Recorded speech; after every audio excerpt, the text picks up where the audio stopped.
Hello dear friends, today we will tell you about people's ideas about the future. You will be surprised by this story. Watch the video until the end to understand what happened to people in the past. Humanity has always tried to predict what the future would look like, and this vintage photo collection shows predictions that were either a hit or a miss. While some people actually managed to predict it rather accurately, many of them look pretty hilarious from today's perspective. The term retrofuturism was first coined in a 1960s book titled Retrofuturism by T.R. Inchef.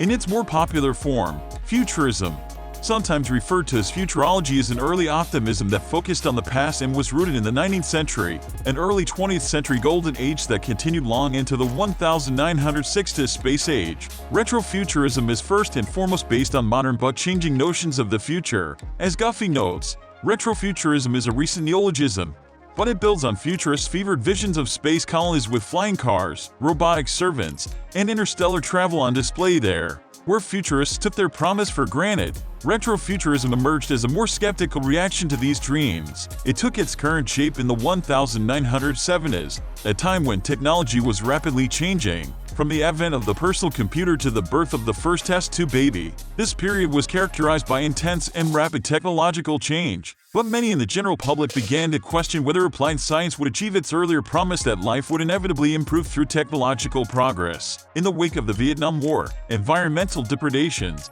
and the energy crisis, many commentators began to question the benefits of applied science, but they also wondered, sometimes in awe, sometimes in confusion, at the scientific positivism evinced by earlier generations. Retrofuturism seeped into academic and popular culture in the 1960s and 1970s, inflecting George Lucas's Star Wars and the paintings of pop artist Kenny Scharf alike. Surveying the optimistic futurism of the early 20th century, historians Joe Korn and Brian Horgan remind us that retrofuturism is a history of an idea, or a system of ideas and ideology. The future, of course, does not exist except as an act of belief or imagination. Retrofuturism incorporates two overlapping trends which may be summarized as the future as seen from the past and the past as seen from the future. The first trend, retrofuturism proper, is directly inspired by the imagined future which existed in the minds of writers, artists, and filmmakers in the pre-1960 period who attempted to predict the future,